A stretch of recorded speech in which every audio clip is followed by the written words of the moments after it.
Hello, welcome back to my channel. I'm Spoke Sammy. I hope you are all having a great day today, and I'm here to share with you some more Am I the Devil posts. I don't know how to tell my wife I want a divorce. How do I get the courage to tell her? I've been crying all night. I'm supposed to be going home to give her the news, but I just can't. Despite everything, she's an amazing person, but we just aren't compatible, and what's worse is she doesn't even realize it. We used to be compatible, but in this chapter of our lives, we are just on different paths. I want more fun, and she is just ready to settle down. I don't feel like having a kid should stop our lives, but it did, and she's happy. We used to have so much fun, but now... When my daughter was first born, it was hectic and tiresome. We just didn't take the time for us, and I would ask her about it, and she would say we have other things to worry about. I was stressed and just thought this was what life was about. I started confiding in a mutual friend, Jenny, and she told me it doesn't need to be this way, that we just aren't compatible. I started to pretend that I had work stuff to do to hang out with her, and we started crossing lines that shouldn't have been crossed. That's when I knew that we were drifting in different directions, but I was willing to work things out and told Jenny I have to talk to my wife before we continue. I asked my wife how she's feeling, and she lit up. She said great. She said she loves our relationship, and even though I'm working so much, I still make time for the family when I can. It hurt to realize we're on different planets. I'm unhappy to the point where I pretend to work just to get away from all this. I even asked, do you miss the old days and how adventurous we were? She said no. She just enjoyed that chapter, but she's enjoying the current chapter. I realized then we just have two different directions on how our life is supposed to go. I started talking to Jenny again and saw a divorce lawyer. It's just hard to take that final step. There's like a middle ground here that OP just jumped right over. Like, I don't see why you couldn't talk to your wife first. Just say, hey, I think that we should start doing adventurous things again.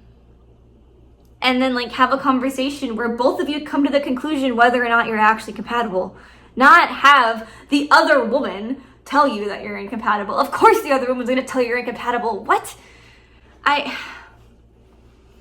Just do it already. Just hurry up and do it already, because your wife does not deserve this. She deserves so much better. And this makes me actually really sad because she seems like she's genuinely enjoying her life and she thinks nothing is wrong. And you're doing this to her. You're cheating on her. Come on, dude. Did you like your wife at all? What the fuck is this? Am I the villain for staging an intervention?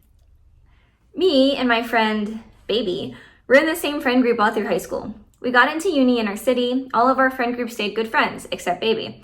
We noticed some changes in Baby's behavior at the start of the first semester, but after she started dating her boyfriend, her behavior did a complete 180. She lost a bunch of weight, started exercising and eating weird stuff. You mean healthy stuff? Got into a ton of new hobbies, started a job, etc. She turned into an extrovert and suddenly didn't have as much time for us. She stopped using most of her social media and only talked about wanting to travel and buy a house. It was crazy. It was as if it was a new person. It sounds like she just evolved as a person from what you're saying here. Though we tried to support her and show her that we were here throughout this, she only distanced herself more and more and was basically only spending time with her boyfriend or her new friends.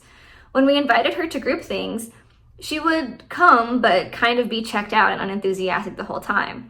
She comes to birthday parties but stays an hour, gives us the gift, and then goes. We planned a week-long group trip to celebrate the end of semester, and she just texted that she already had plans with her people and would not be able to go. After more than a year of this, we decided we had enough. I read that sometimes abusive relationships can make a person change drastically in their behavior, and since it happened after she started dating this new guy, I thought it may be related. So we staged an intervention about how her relationship was changing her as a person and harming her friendships. That is a wild step. I'm sorry. Yeah, abusive relationships can change a person, but it's typically the exact opposite of the actual changes that are being described in this post. We invited her to have lunch together, and then when she got there, one of our friends brought it up that we were really worried about her and her relationship, that she had completely turned into another person and was distancing herself from us. Then we suggested some resources and said that we were always here to help. Oh my gosh, I'm sorry. It just sounds like, she's moving on with her life. She's growing as a person, and these people aren't really growing with her. So they're being left behind. And that's just what happens. That's what happens with friendships. I'm sorry, people grow distance happens whether or not it's intentional. And instead of just accepting that, you know, she's kind of growing and moving on with her life, the only option for these people is that she's in an abusive relationship. Imagine living your life and like your high school friends who you still see every now and again randomly come to you with an intervention saying that you're in an abusive relationship because you don't hang out with them as much as you used to. She did not take it well. Who would have guessed? She got super mad, said that she is the happiest she's ever been, that it was the first time in her life she actually liked herself, that she was completely miserable throughout high school, and if we did not recognize that, then we were bad friends. Honestly, that's a really good way to put it into words. Good for her. When we tried to argue, oh, you're going to argue with that? You're going to tell her her experience was wrong? Okay. She just rolled her eyes, got up and told us not to speak to her about her relationship ever again. I'm confused. We were pretty much always together during high school, and she definitely was not completely miserable. She was a normal girl.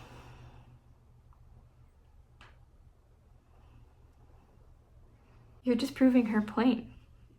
Everything you just said just further proved her point. You're just shit friends. The only thing I can think about is that sometimes other people would be mean to her.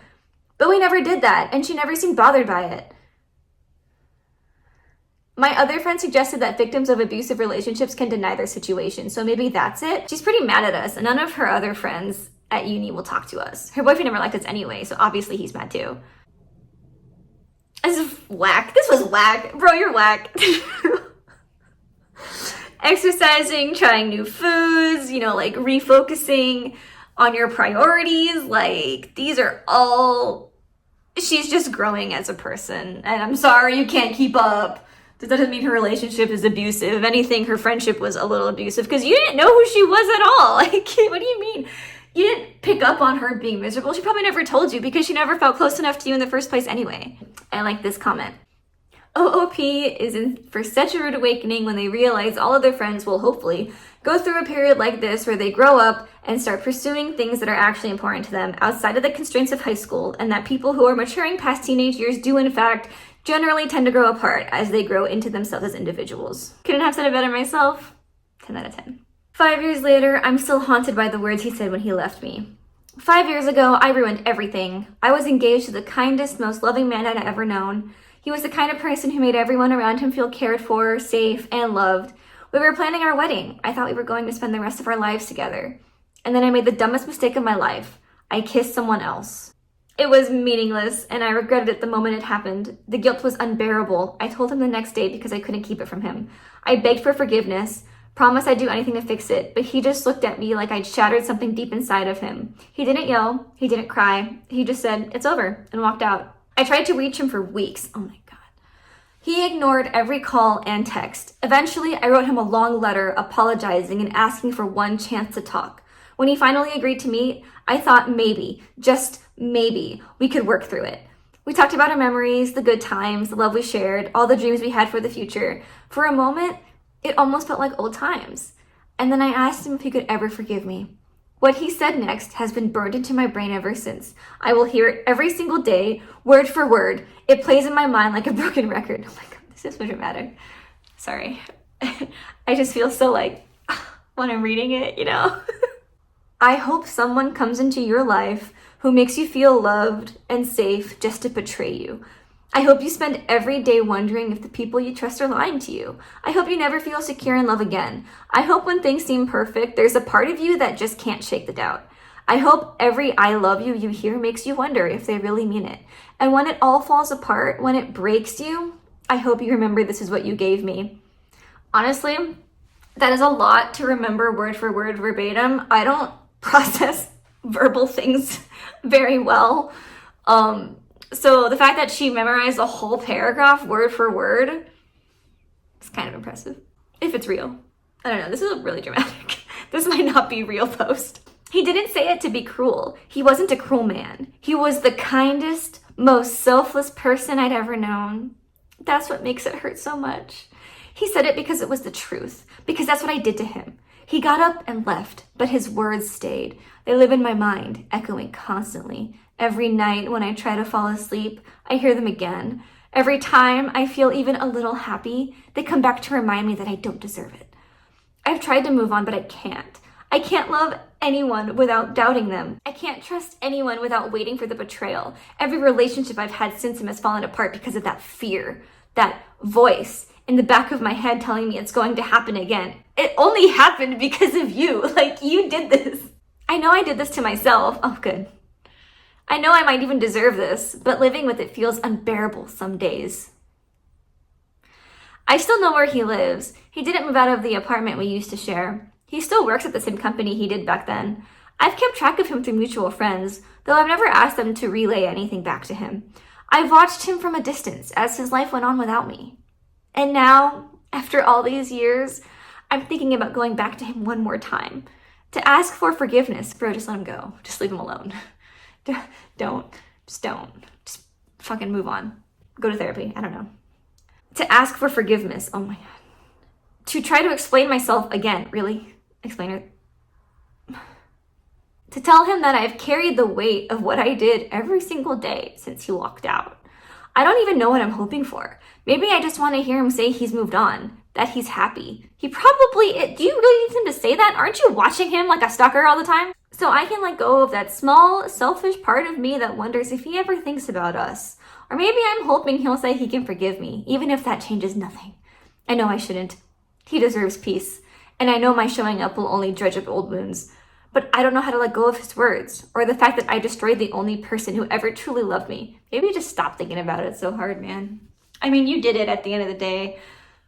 I don't see what dwelling on it is helping. It's not, you know? And now you're thinking about disturbing him again. Like, don't do that. You've done enough. You have done enough to this poor man. Am I the devil for going to a Christmas party and letting loose, even though my wife thinks it's selfish of me? I went to my annual work Christmas party last night, and it's the first time in months that I've had a chance to unwind. My wife is on maternity leave with our 4-month-old daughter, and I work full-time. When I'm home, I take on cooking, some of the cleaning, the visibles, walk the dog, and baby duty to support her. I'm present and involved almost every day of the year, and this party was a rare chance to let loose. I told her in advance I planned to go and cut loose and enjoy myself, but she's upset that I stayed out for the full 6 to 7 hours instead of just going for a couple of hours and staying sober. She said she was struggling at home with the baby and doesn't understand why I choose to prioritize partying over being there for her and our daughter. This is a rare occurrence for me. There's a holiday party every fucking year. It's not that rare. It's every year. 364 days a year, I'm at home supporting my family. But when I take one night for myself, it becomes a big issue. She says things like, I can't comprehend why you choose a party over your wife and daughter, which makes me feel like a terrible person, even though I work hard to be a good partner and dad. Meanwhile, I always encourage her to go out and recharge, but when it's my turn, I'm made to feel selfish. Our ways of recharging couldn't be more different. I recharge either by being alone or by going out to have fun, laughing, joking, and maybe even a drink or two. For me, it's about letting go of the daily grind and just enjoying myself, whether that's solo or in a social carefree setting. So you are capable of unwinding at home. That's what you just said. You don't have to go to a whole work party to unwind. You can do stuff at home. My wife, on the other hand, has a more complex relationship with recharging. She thrives when she's around people, but paradoxically isn't big on going out and often expresses a dislike for being around people. It's a tricky dynamic. And it makes it hard for her to get the recharge she needs while also making it feel like my way of recharging clashes with her needs. She doesn't like being alone at night and struggles with the baby solo, which I empathize with, but I also feel like I deserve one night out without guilt. So am I the devil for staying out the whole night home at 1 a.m. and prioritizing my own enjoyment, even though she was having a hard time? Yeah, because she was having a hard time that's like the key word here. She was having a hard time. She has a 4-month-old. You guys both have a 4-month-old, not just her. You both have a 4-month-old. So yeah, I see why when she's at home struggling, waiting for you to come home, and you don't come home until 1 a.m., how she could be mad about that. Especially because she didn't have a problem with you going in the first place. She literally said, like, I thought you were just going to be there for a couple of hours. You didn't have to be there the whole party. You don't have to be there for 6 or 7 hours on top of the work day that you probably already had. I don't know. I think the problem isn't the event that happened here. Okay, it's a bunch of other things, a bunch of underlying things. He is missing the point, and he's only focusing on the fact that he had an annual Christmas party and he had one night to recharge, right? That's not the issue, that he took advantage of that night to recharge. He did it while she was at home struggling. She asked him to be home sooner than he was. And now every time she probably brings it up, like, hey, I wish you would have helped me out more that day, it's going to be like, oh, I can't relax at all. I can't have one day to myself. And nobody likes that shit, bro. So, yeah, sure, you're the devil. Alrighty, well, that's all I have for today. Thank you for watching. Thank you for making it this far. If you like this content or you just like me, go ahead and subscribe. I'm sorry this light started happening. I just noticed it like most of the way through the video, and I'm not gonna go back and refilm this. But I know for next time to look out for this like little light thing in the window. Alrighty,